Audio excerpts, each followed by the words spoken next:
Samajwadi party के सांसद रामजी लाल सुमन के आगरा आवास पर जमकर तोड़फोड़ हुई और अब इस पर उत्तर प्रदेश की सियासत भी तेज हो गई है। इस पूरे मामले को अलग ही एंगल देते हुए कांग्रेस, बसपा और सपा ने दलित कार्ड खेलने की तैयारी कर ली है।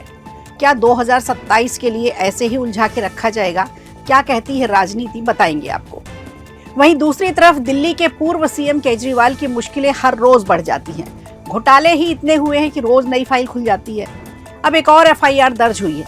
क्या है पूरा मामला, ये भी बताएंगे आपको। नमस्कार, खबर प्रधान शो देख रहे हैं आप और मैं हूं संगीता श्रीवास्तव।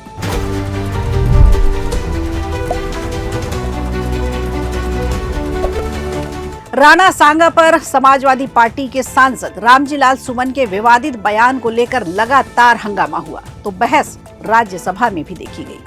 जहां एक तरफ भाजपा के मंत्री और सांसदों ने इस बयान की कड़ी निंदा की, तो दूसरी तरफ विपक्ष के नेता और कांग्रेस अध्यक्ष मल्लिकार्जुन खड़गे ने कहा कि किसी को भी कानून व्यवस्था अपने हाथ में लेने और सांसद के घर में घुसकर तोड़फोड़ करने का अधिकार नहीं। बात तो सही है और इस तरह की दलित विरोधी हरकतों को भी बर्दाश्त नहीं किया जाएगा। खड़गे ने यह भी कहा। अब आप गौर करें, खड़गे के बयान पर सारी बातों को पीछे छोड़कर उन्होंने दलित कार्ड खेल दिया, वो भी राज्यसभा में। आपको बता दें, सपा सांसद रामजी लाल सुमन और जावेद अली ने इस मुद्दे को लेकर राज्यसभा में स्थगन प्रस्ताव दिया और इस पर चर्चा की मांग रखी। हालांकि शून्यकाल के दौरान राज्यसभा सभापति जगदीप धनखड़ ने प्रस्ताव पर चर्चा की मंजूरी नहीं दी। राज्यसभा सभापति ने ये जरूर कहा कि शून्यकाल के दौरान सदस्य इस मुद्दे को उठा सकते हैं, जिसे लेकर सपा के सदस्य नाराज हो गए और विरोध करते करते वेल में आ गए। प्रदर्शन के बीच सदन में विपक्ष के नेता मल्लिकार्जुन खड़गे ने बोलने की कोशिश की। इसके बाद भाजपा सदस्यों ने नारेबाजी शुरू कर दी और राणा सांगा जिंदाबाद के नारे लगाने लगे। ये सब हो रहा था सदन में। जैसे ही नारे लगना शुरू हुए, वैसे ही पूरा विपक्ष एकजुट हो गया और सपा के साथ साथ कांग्रेस, टीएमसी, सीपीआई, सीपीएम, तमाम जो विरोधी दल हैं, सब इकट्ठे हो गए और सदन से वॉकआउट कर गए। हालांकि बीजद और वाईएसआरसीपी के सांसद अपने स्थानों पर ही बैठे रहे। सपा सांसद की एक गलती ने मामले को सदन तक पहुंचाया। सपा ने उस पर कोई कार्रवाई नहीं की, उल्टे सदन में वॉकआउट किया। सभी विपक्षी दल उनके साथ गए। जहां एक तरफ सदन में हंगामा हुआ, तो वहीं दूसरी तरफ मायावती ने अखिलेश यादव को आईना दिखाने की कोशिश की। मायावती ने याद दिलाया। मायावती ने सोशल मीडिया प्लेटफॉर्म एक्स पर लिखा कि आगरा की हुई घटना के साथ साथ सपा मुखिया को इनकी सरकार में 2 जून 1995 को लखनऊ स्टेट गेस्ट हाउस कांड में इस पार्टी द्वारा मेरे ऊपर जानलेवा हमला कराया गया था, उसे भी याद कर लेना चाहिए तथा इसका पश्चाताप भी जरूर करना चाहिए। ये मायावती ने अपने सोशल मीडिया हैंडल पर लिखा।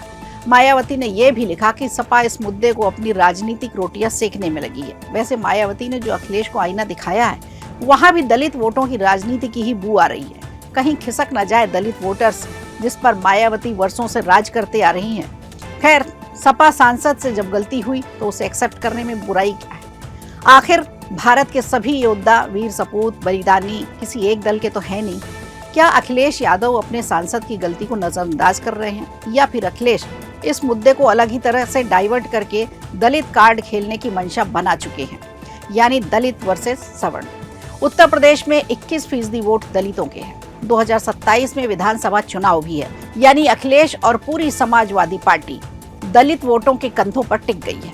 बसपा सुप्रीमो मायावती भी उन्हें जाने नहीं देंगी। चंद्रशेखर रावण इंतजार कर रहे हैं कि कब मायावती का बुलावा आ जाए। और रह गई बात बीजेपी की, तो कैसे 21% वोट अपने पाले में लेना है, रणनीति इसी पर बन रही है।